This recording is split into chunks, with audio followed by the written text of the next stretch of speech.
Hello students, welcome to our channel Shweta study point. Students, आज का हमारा टॉपिक है वायु प्रदूषण के प्रभाव। आज के हमारे इस वीडियो में हम वायु प्रदूषण के दुष्प्रभावों के विषय में जानेंगे। तो आइए जानते हैं इस विषय में।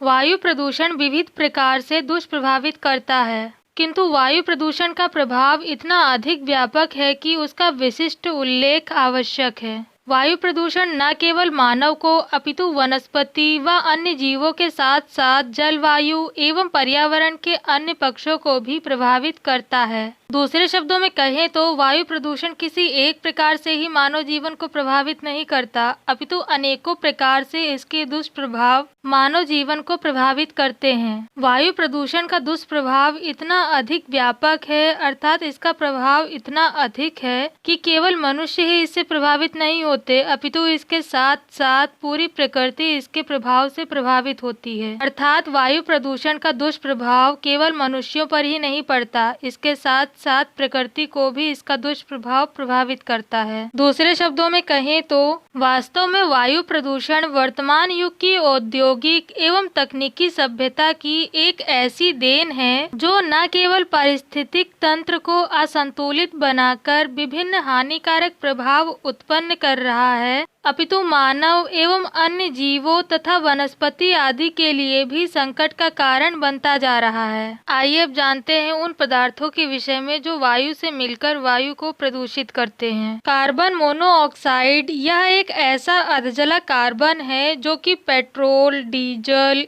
ईंधन और लकड़ी के जलने से पैदा होता है। यह सिगरेट से भी उत्पन्न होता है। कार्बन मोनोऑक्साइड ऑक्सीजन में कमी पैदा करता है, जिससे हम अपनी नींद में परेशानी महसूस करते हैं। दूसरे शब्दों में कहें तो कार्बन मोनोऑक्साइड एक ऐसा अधजला कार्बन है जिसकी उत्पत्ति पेट्रोल, डीजल, ईंधन, लकड़ी या सिगरेट के जलने से होती है। इस प्रकार का कार्बन जब वायु से मिश्रित होता है तब यह वायु में मिलकर ऑक्सीजन में कमी पैदा कर देता है। कहने का तात्पर्य यह है कि इसी कार्बन के कारण ऑक्सीजन में कमी उत्पन्न होती है, जिसके परिणाम स्वरूप मनुष्य अपनी नींद में परेशानी महसूस करता है। कार्बन डाइऑक्साइड यह एक ग्रीन हाउस गैस है। जब मानव कोयला, ऑयल और प्राकृतिक गैस को जलाता है तो इन सब के जलने से कार्बन डाइऑक्साइड गैस पैदा होती है, जो वायु से मिलकर वायु को दूषित करती है। क्लोरोफ्लोरोकार्बन यह ओजोन को नष्ट करने वाला एक रसायन है। जब इसको एयर कंडीशनिंग और रेफ्रिजरेटर के लिए उपयोग किया जाता है तब इसके कण हवा से मिलकर हमारे वायुमंडल के समताप मंडल तक पहुंच जाते हैं और दूसरी गैसों से मिलकर ओजोन परत को हानि पहुंचाते हैं। यही ओजोन परत जमीन पर जीव जंतुओं तथा वनस्पतियों को सूर्य की नुकसान पहुंचाने वाली पराबैंगनी किरणों से बचाती है। दूसरे शब्दों में कहें तो क्लोरोफ्लोरोकार्बन एक ऐसा रसायन है जिसके कण हवा से मिलकर वायुमंडल के समताप मंडल तक पहुँच दूसरी गैसों से मिल जाते हैं और दूसरी गैसों से मिलने के पश्चात उस ओजोन परत को हानि पहुंचाते हैं, अर्थात नुकसान पहुंचाते हैं, जो जमीन पर जीव जंतुओं तथा वनस्पतियों को सूर्य की पराबैंगनी किरणों से बचाती है। यही कारण है कि क्लोरोफ्लोरोकार्बन मनुष्य और अन्य जैविक जगत के लिए बहुत बड़ा खतरा है। सीसा, डीजल, पेट्रोल, बैटरी, पेंट और हेयर डाई आदि में पाया जाता है। यह एक ऐसा पदार्थ है जो वायु से मिलकर वायु को दूषित करता है, जिसका दुष्प्रभाव मनुष्यों के जीवन पर पड़ता है। लेड खास तौर से बच्चों को प्रभावित करता है। कहने का तात्पर्य यह है कि इसका सबसे ज्यादा प्रभाव बच्चों पर पड़ता है। इसी के कारण दिमाग और पेट की क्रिया खराब हो जाती है। इससे कैंसर भी हो सकता है। दूसरे शब्दों में कहें तो इसी के दुष्प्रभाव के कारण दिमाग और पेट की क्रियाएं खराब हो जाती हैं, अर्थात उनमें असंतुलन उत्पन्न हो जाता है। इसके साथ ही साथ लेड के दुष्प्रभाव के कारण व्यक्ति को कैंसर भी हो सकता है। ओजोन लेयर वायुमंडल में समताप मंडल की सबसे ऊपरी परत है। कहने का तात्पर्य यह है कि ओजोन लेयर वायुमंडल में समताप मंडल की सबसे ऊपरी परत होती है। यह एक खास और अहम गैस है, अर्थात यह एक बहुत ही महत्वपूर्ण गैस है जिसका काम सूरज की हानि पहुंचाने वाली किरणें अर्थात पराबैंगनी किरणों को भूमि की सतह पर आने से रोकना है। फिर भी यह जमीनी सतह पर बहुत ज्यादा दूषित है और जहरीली भी है। कल कारखानों से ओजोन काफी तादाद में निकलती है। ओजोन के कारण ही आंखों में पानी आता है और जलन भी होती है। कहने का तात्पर्य यह है कि ओजोन के दुष्प्रभावों के कारण ही आंखों से पानी भी आता है और आंखों में जलन भी होती है। आइए अब जानते हैं नाइट्रोजन ऑक्साइड के विषय में। इसकी वजह से धुंध और अम्लीय वर्षा होती है। यह गैस पेट्रोल, डीजल और कोयला के जलने से पैदा होती है। दूसरे शब्दों में कहें तो नाइट्रोजन ऑक्साइड एक ऐसा रसायन है जिसकी वजह से धुंध और अम्लीय वर्षा होती है। नाइट्रोजन ऑक्साइड की उत्पत्ति गैस,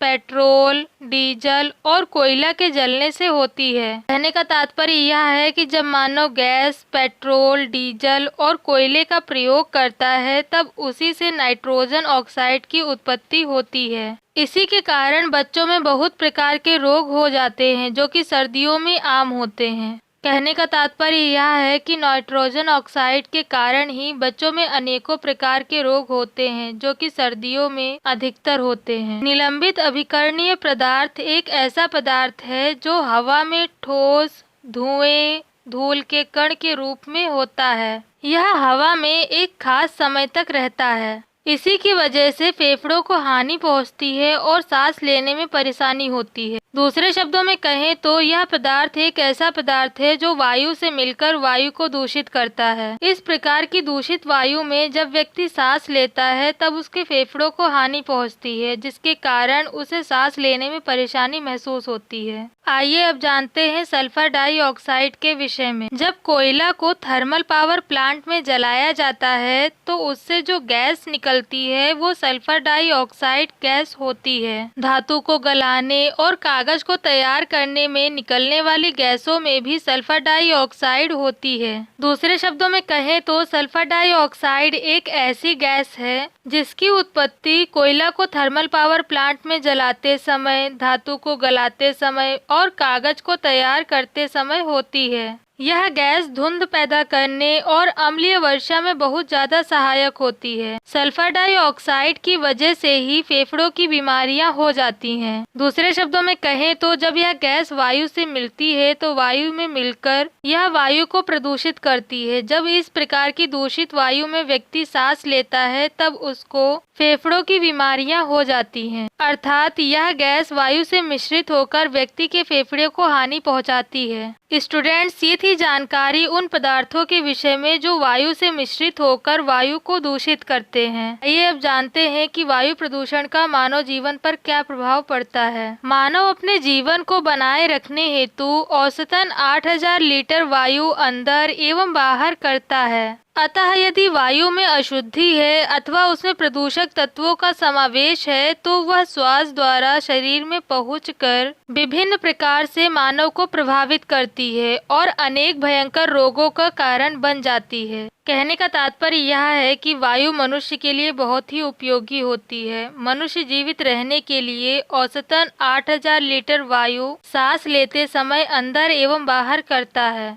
क्योंकि मनुष्य श्वास लेते समय औसतन 8000 लीटर वायु अंदर एवं बाहर करता है, अतः इसी कारण यदि वायु में किसी प्रकार की कोई अशुद्धि होती है अथवा वायु में किसी भी प्रकार का कोई भी प्रदूषक तत्वों का समावेश होता है तो वह प्रदूषक तत्व श्वास के द्वारा व्यक्ति के शरीर में पहुंचकर व्यक्ति को विभिन्न प्रकार से अर्थात अनेकों प्रकार से प्रभावित करता है। इसी के प्रभाव के कारण ही व्यक्ति को अनेकों भयंकर रोगों का सामना करना पड़ता है। कहने का तात्पर्य यह है कि यह इसी का दुष्परिणाम है कि व्यक्ति अनेक प्रकार के भयंकर रोगों से ग्रसित हो जाता है। विलियर्स ने अपने अध्ययन की समीक्षा में स्पष्ट किया है कि इसके पर्याप्त प्रमाण है कि स्वास्थ्य को वायुमंडलीय प्रदूषण विविध मात्रा में विपरीत रूप में प्रभावित करता है। इससे मृत्यु में अधिकता होती है, रोगों की संभावना अधिक होती है तथा अत्यधिक स्वास्थ्य संबंधी बीमारियां होने लगती हैं। दूसरे शब्दों में कहें तो विलियर्स का यह मानना है कि व्यक्ति के स्वास्थ्य पर वायुमंडलीय प्रदूषण का बहुत ही ज्यादा प्रभाव पड़ता है। इनका यह मानना है कि वायु प्रदूषण के कारण ही आज मृत्यु दर में अधिकता होती जा रही है तथा इसी के कारण रोगों की संभावना भी अधिक होती है। इनका यह मानना है कि वायु प्रदूषण के दुष्प्रभावों के कारण ही व्यक्ति को अत्यधिक स्वास्थ्य संबंधी बीमारियां होने लगती हैं, अर्थात व्यक्ति ज्यादातर स्वास्थ्य संबंधी बीमारियों से ग्रसित होने लगता है। कहने का तात्पर्य यह है कि वायु प्रदूषण का सर्वाधिक प्रभाव मनुष्य के श्वसन तंत्र पर पड़ता है, क्योंकि श्वास के साथ ग्रहण की गई वायु रक्त प्लाज्मा में घुलती नहीं अपितु हीमोग्लोबिन के साथ मिश्रित होकर संपूर्ण शरीर में भ्रमण करती रहती है। वायु प्रदूषण वाली कणिकाएं आदि आकार में कुछ बड़ी होती हैं तो वे नासिका द्वार पर रुक जाती हैं, किंतु अति सूक्ष्म कणिकाएं फेफड़ों तक पहुंच जाती हैं और शरीर के विभिन्न भागों तक में पहुंचकर रोगों का कारण बन जाती हैं। दूसरे शब्दों में कहें तो जब व्यक्ति प्रदूषित वायु में सांस लेता है तब प्रदूषण वाली वे कणिकाएं जो वायु में मिश्रित होती हैं वे वायु के जरिए व्यक्ति के नासिका द्वार में प्रवेश कर जाती हैं। उन प्रदूषण वाली कणिकाओं में जो कणिकाएं बड़ी होती हैं वे तो नासिका द्वार पर रुक जाती हैं, किंतु जो कणिकाएं छोटी होती हैं वे कणिकाएं व्यक्ति के फेफड़ों तक पहुंचकर शरीर के विभिन्न भागों में पहुंच जाती हैं।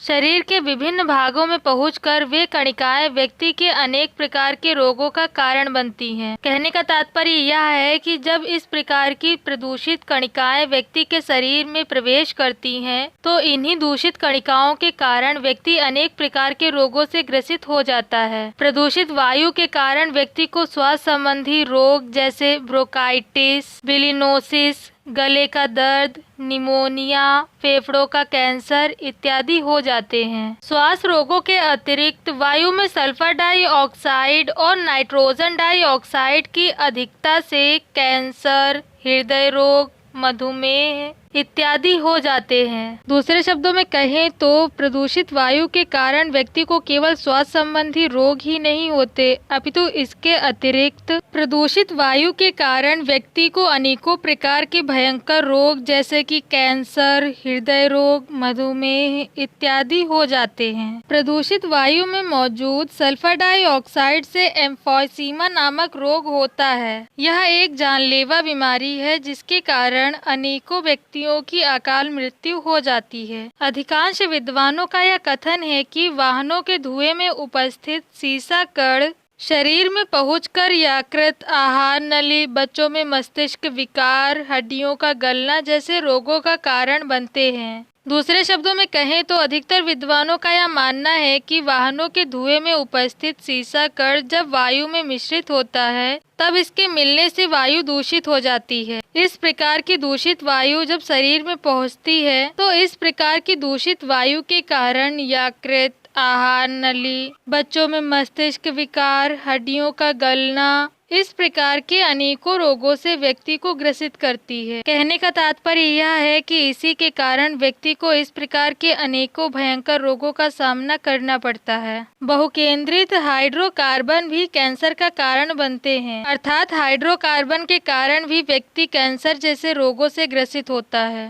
इस संदर्भ में धूम कोहरा का उल्लेख आवश्यक है, जिसके कारण सैकड़ों व्यक्तियों की अब तक मृत्यु हो चुकी है। यह मुख्यतः उद्योगों एवं परिवहन की अधिकता वाले नगरों पर छा जाता है। कहने का तात्पर्य यह है कि जब बात वायु प्रदूषण की हो रही हो तब वहाँ पर धुएं वाले कोहरे का उल्लेख करना आवश्यक है, क्योंकि यह भी वायु प्रदूषण का एक भाग है जिसके कारण सैकड़ों व्यक्तियों की अब तक मृत्यु हो चुकी है। धूम कोहरा अर्थात धुएं ऐसी धुंध मुख्यतः उद्योगों एवं परिवहन की अधिकता वाले नगरों पर छाता है। कोहरे में सल्फर डाइऑक्साइड एवं नाइट्रोजन ऑक्साइड का अंश मिश्रित रहता है, जो न केवल स्वास्थ्य के लिए हानिकारक है अपितु मौत का कारण भी बन जाता है। कहने का तात्पर्य यह है कि कोहरे में सल्फर डाइऑक्साइड एवं नाइट्रोजन ऑक्साइड जैसे हानिकारक तत्वों का समावेश रहता है, जो न केवल व्यक्ति के स्वास्थ्य को हानि पहुंचाता है अपितु व्यक्ति के मौत का कारण भी बनता है। कहने का तात्पर्य यह है कि इसके कारण सिर्फ व्यक्ति को अनेकों बीमारियां ही नहीं होती अपितु इसके कारण व्यक्ति की जान भी जा सकती है। वर्तमान विश्व में जैसे जैसे वायु प्रदूषण में वृद्धि हो रही है उससे फैलने वाली वाली बीमारियां एवं मृत्यु संख्या में भी वृद्धि होती जा रही है। वायु प्रदूषण का मानव स्वास्थ्य पर क्रमश प्रभाव पड़ता है, जो प्रदूषण की मात्रा एवं सघनता पर निर्भर करता है।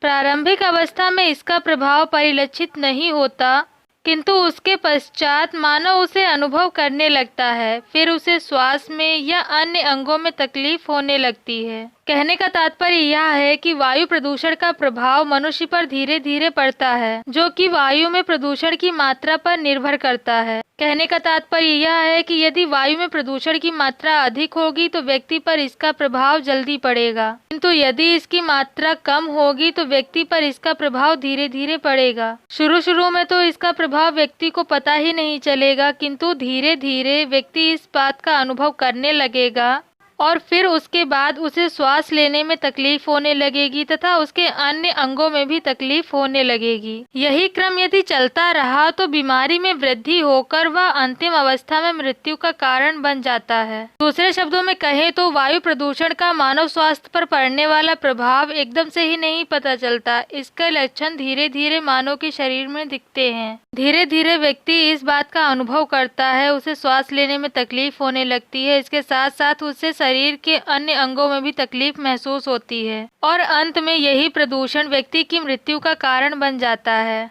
वास्तव में यदि हमें वायु प्रदूषण से सुरक्षित रहना है तो प्रयत्न यही होना चाहिए कि यह प्रदूषण हो ही नहीं। कहने का तात्पर्य यह है कि यदि हमें वायु प्रदूषण से सुरक्षित रहना है तो हमें यह प्रयास करना चाहिए कि वायु प्रदूषण हो ही नहीं। हमें सदैव वायु प्रदूषण को बढ़ने से रोकने के प्रयास करते रहना चाहिए। स्टूडेंट्स, ये थी जानकारी कि वायु किन तत्वों के कारण प्रदूषित होती है तथा वायु प्रदूषण के मानव जीवन पर क्या प्रभाव पड़ता है इस विषय में। अगर आपको मेरा वीडियो पसंद आया हो तो वीडियो को लाइक और शेयर जरूर करें। चैनल को सब्सक्राइब करना ना भूलें और साथ ही बेल आइकन को जरूर दबाएं, जिससे कि आपको मेरी आने वाली नई वीडियो की नोटिफिकेशंस मिल सके।